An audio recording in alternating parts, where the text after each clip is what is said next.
Hey everyone, I'm Sam from Professional Music Technology, and in this video we're talking about how to set up a basic PA system. Now, there are lots of different configurations of PA systems available, all offering different options to suit various applications and venue sizes. For example, if you're a solo performer playing small bars or cafes, or maybe you need a portable system for conferences or sporting events, you'll probably want to look at something like an all-in-one line array PA system. Or on the flip side, if you're installing a PA at a larger venue or festival, you're more than likely going to need a much more complicated multi-speaker and multi-amplifier rig with separate mixers for both the front of house sound and the side of stage monitor mix. But for this beginner's guide, however, we're going to be looking at probably the most common type of PA setup used by singers, bands and DJs, and that comprises of a pair of powered or active speakers, a mixer, some microphones and a foldback monitor. So we're going to be showing you how to connect it all up, the types of cables that you're going to need, and we'll also be giving you a basic overview of what all those little knobs on the mixer do.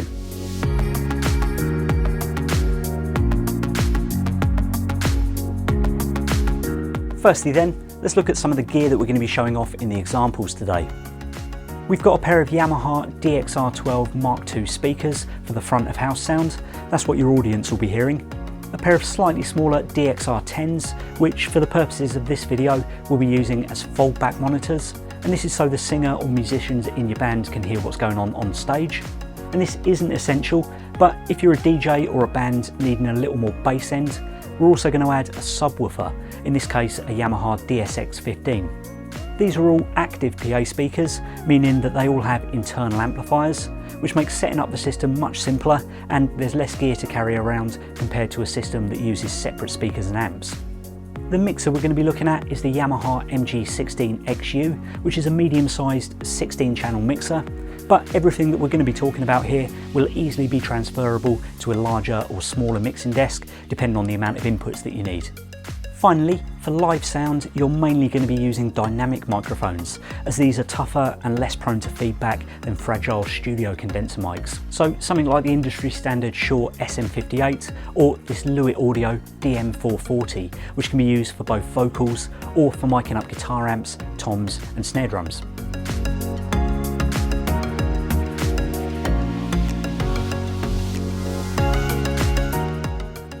So step one of setting up a PA system is where to position everything, and this will depend on your venue and the type of performance that you're giving.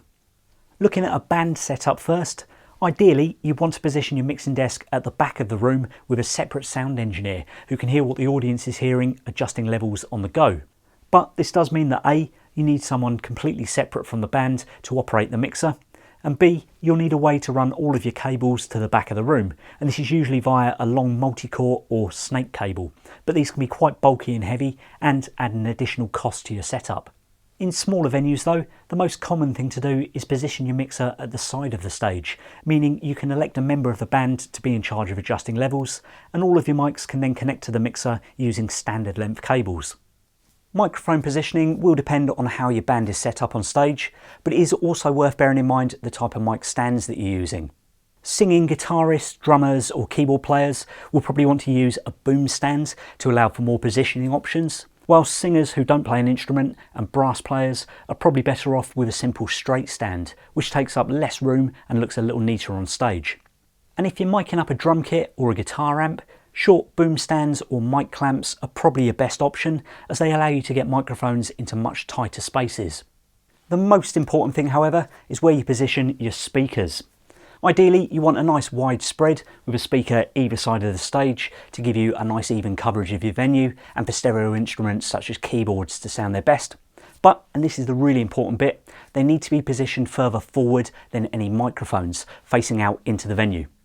If you were to position your speakers at the back of the stage behind the microphones, you're much more likely to encounter problems with feedback, which is where the sound from the speakers is picked up by the microphones, causing an infinite feedback loop, resulting in that horrible ear-piercing whistling sound.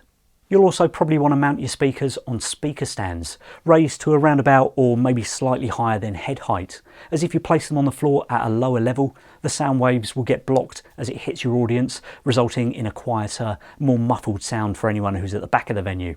Just remember though, when you are using speaker stands, always install the safety pins to avoid any accidents caused by the stands collapsing under the weight of the speakers. Now if you are integrating a subwoofer into your PA system, this can actually be placed pretty much anywhere around your stage area, as the very low bass frequencies that they produce are much less likely to cause feedback from microphones, and in terms of the stereo image, it's really difficult to hear where the bass end is coming from when you're actually in a venue. For the sake of convenience and aesthetics though, the most common thing is to have a pair of subwoofers sitting on the floor directly below your main speakers, which also means that instead of using tripod speaker stands, you can just use speaker poles which mount directly into the subwoofers to lift your main speakers up into the air. Finally, we need to position our foldback monitor speakers, which allow you to hear the music back more accurately when you're performing on stage. Monitor speakers, or wedge monitors, are usually placed on the floor and angled upwards facing the opposite direction to your main speakers. And most active PA speakers nowadays are designed to be multi-purpose, so they can either be mounted on stands for use as front of house speakers or laid on their sides as wedge monitors. You can use as many monitors as you want on stage, but if your space and budget is limited, usually just one or two will suffice. One for the lead singer and one for the drummer, as without monitor speakers, especially at higher volumes in larger rooms, it can be really difficult to hear if you're singing in tune or keeping time, as the sound from your front of house speakers bounces off the back wall of the venue. So that's the basics of positioning the components of a PA system for a band setup. But if you're a DJ or setting up a system for a conference or any other event, your setup is likely to be much simpler. You're still going to want to spread your speakers evenly apart, set further forward than any mics that you might be using, but you're probably going to be using less inputs and there's no real need for foldback monitors. So you just need to position your speakers either side of your DJ console or lectern.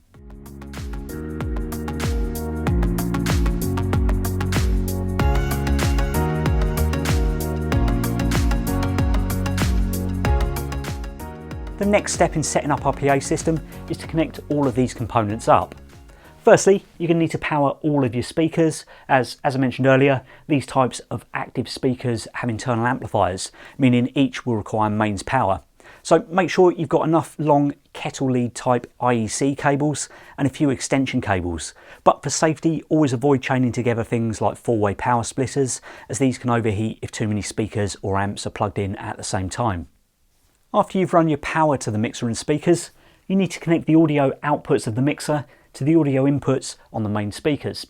Now, most mixers and active speakers will give you the choice of using either a 1/4-inch jack connector, so that's a standard guitar cable, or balanced XLR connectors, which is the same cables that we'll be using for the microphones. Wherever possible, we definitely recommend using the XLR cables, as these offer a stronger signal with less noise over longer distances, a sturdier, more reliable connection, and these types of cables can easily be joined together if you need to extend them. To connect the main front of house speakers, you need to find the master or main outputs on your mixer. There should be two, one for the left speaker and one for the right, and these will be what's known as a male XLR connector, which usually indicates an output. On a standard XLR cable, the connector on one end will be a male and the other end will be a female. To identify these, and without sounding too crude, the male connector is the one with the 3 little poles, and the female is the one with the 3 little holes. So you're going to need 2 long XLR cables, with the female connectors plugging into the male output sockets on the mixer, running the left output to your speaker on the left-hand side of the stage, and the right output to the right-hand speaker. The cables then connect into the female XLR connector inputs on the speakers, making sure that everything clicks and locks into place for a firm connection. And if your speakers give you the option like these Yamahas do, make sure that the input is set to a line level, not a mic level, which is designed instead for connecting a mic directly to the speaker without the use of a mixer. Now, you may find if you're using a DJ mixer or controller, such as this Tractor Control S2, that you don't actually have XLR outputs available. Instead, you'll find RCA phono style connectors. The principle is still the same though. There'll be a master stereo output, you'll just need to use a phono to jack cable instead to connect to your speakers. But again, just remember to set the input to line level. If you are using a subwoofer or subwoofers, things will be slightly more complicated. First, you'll need to connect your main mixer output to the input on the sub, and then take another shorter XLR cable to link the output from the sub into the input of your main speaker. And there will be a couple of ways of doing this, depending on whether you're using 1 or 2 subs.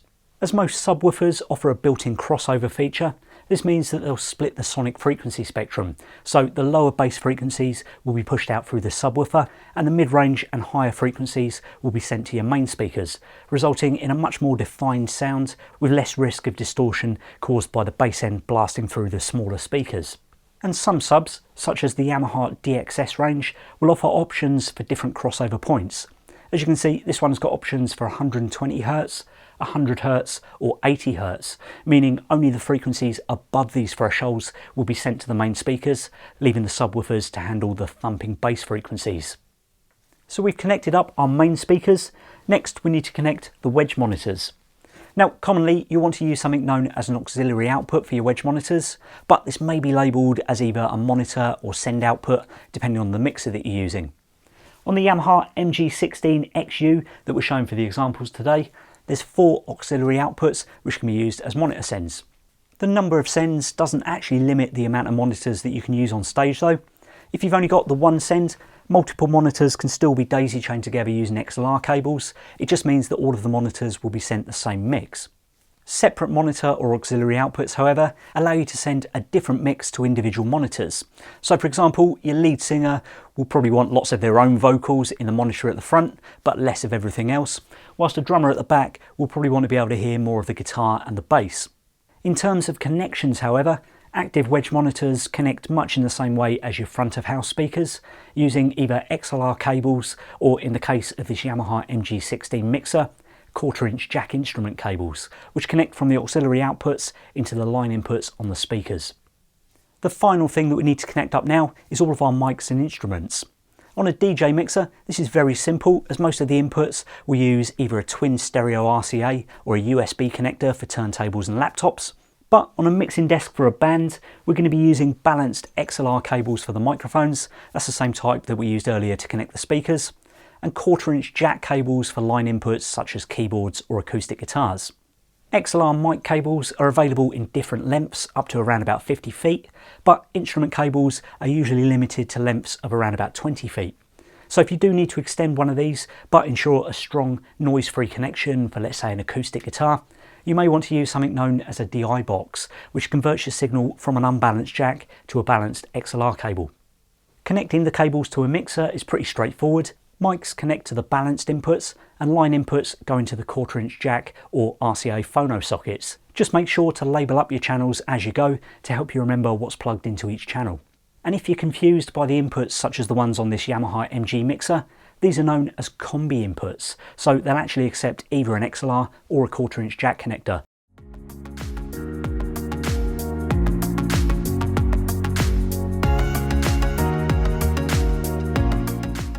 So now we're all connected up, let's take a look at the final stage of setting up a PA system, which is how to adjust all of the settings on a mixing desk. Now mixers come in all shapes and sizes, but don't let all of those little knobs and faders intimidate you.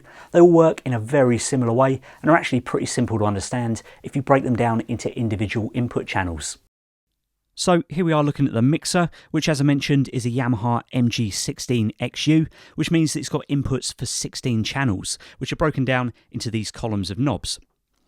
So we've got 8 mono inputs, that's for your microphones, and then 4 stereo inputs, which can be used for things like keyboards, MP3 players, laptops, or maybe if you've got something like a Line 6 Helix guitar processor, you can connect into a stereo input.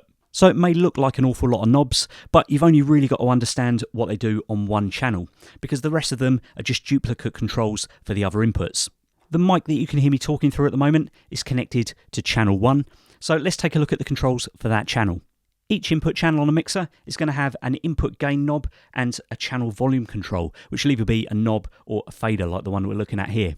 The input gain adjusts the sensitivity of an input, so for example a dynamic mic like the one I'm using at the moment will probably require a little more gain than a hotter line level signal, whilst the channel volume control is what's used to actually balance the volume of the inputs in the final mix that will be sent to the speakers. The important thing is not to overload the inputs, which can cause unwanted distortion and increase the likelihood of feedback. So as you hear, if I turn up the gain a little bit, the mic is going to get louder, but we're going to start getting kind of distortion, and if I talk a little bit louder we'll start seeing some peak lights. Luckily most mixers will have a peak light, so if I talk very loud we can see it starts flashing, we've got a little bit of distortion there. The level meters up here, flashing red, which is what we don't want. So I need to back off the gain of that microphone. We're going to go round to about 2:30, 3 o'clock on the dial. So what we're looking for is a nice strong signal without any distortion or peaking. But as I said earlier, the amount of gain will depend on the type of microphone or instrument that you're connecting to the input. Once you've set the input gain, you shouldn't need to touch that control again, as you can then just use the channel's volume fader to balance the level in the mix. Looking at the other controls, each channel on a mixer will usually feature some sort of EQ, with the main parameters being high, mid and low, or treble, mid-range and bass. And these allow you to shape the tone of an input, working in the same way as an EQ on a hi-fi or guitar amp, and they really can help a mic or instrument to cut through a mix. So here's our treble control.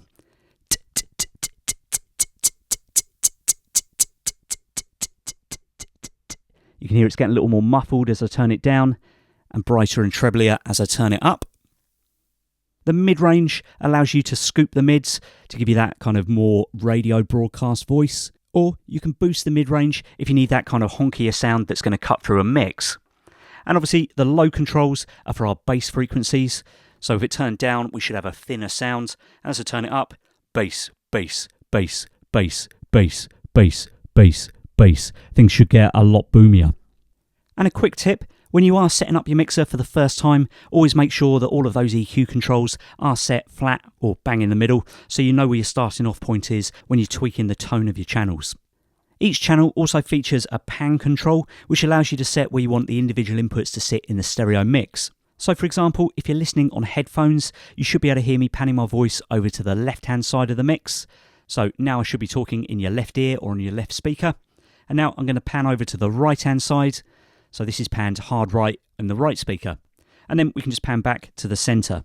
Now, in a live environment, however, you are probably going to want most of your mono microphones to be panned centrally, meaning they're not going to be louder in one speaker than they will be in the other, unless, of course, this is something you specifically want to do.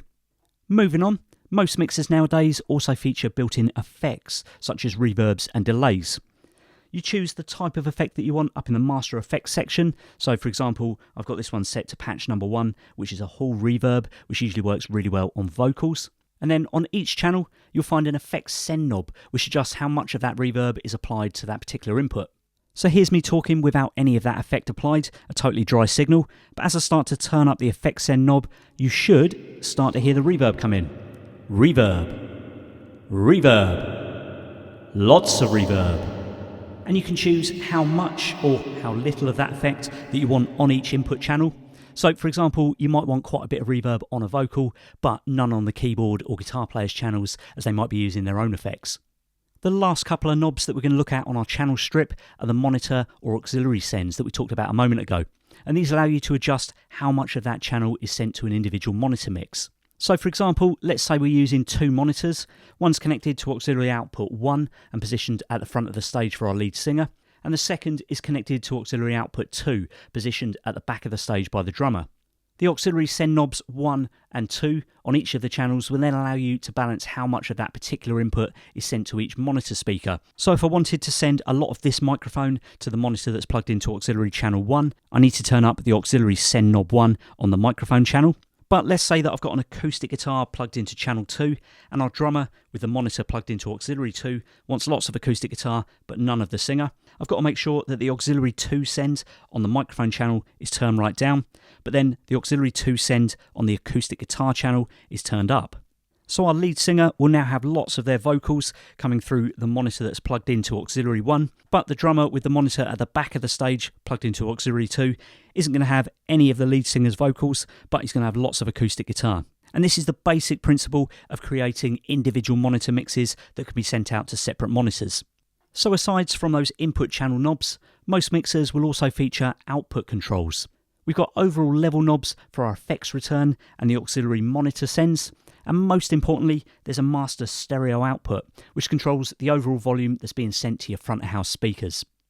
So that's everything connected up and a basic overview of the controls to get you started on a mixing desk. The last thing to do now is power everything up so you can start your sound check. Before you do this, however, always make sure that the master volume controls on both the mixer and the speakers are turned down so you don't get any loud pops, bangs or feedback when you turn everything on. It's usually worth starting with the volume controls on the speakers themselves turned down pretty low, so you can then set all the levels on the mixer first. And once you're happy that you're not overloading any of the inputs or outputs, usually indicated by flashing red lights on the level meters, you can then turn up the volumes on the speakers themselves to gig levels. And that's pretty much it, our basic guide to setting up a PA system. Now, obviously this was meant to be a beginner's guide. I've tried to keep things as simple as possible, but if you are still a little bit confused about anything that I've talked about here, please do feel free to go and have a chat with one of our PA experts at your nearest professional music technology store, who'll be more than happy to offer any advice on how to set up and use your PA system. For more information on any of the gear that you've seen here today, visit pmtonline.co.uk. As usual, don't forget to follow us on all of our social channels as PMT House of Rock. And if you found this video helpful, please do give it a thumbs up and hit that subscribe button. So thanks for watching. Good luck setting up your PA system. I'll see you again soon.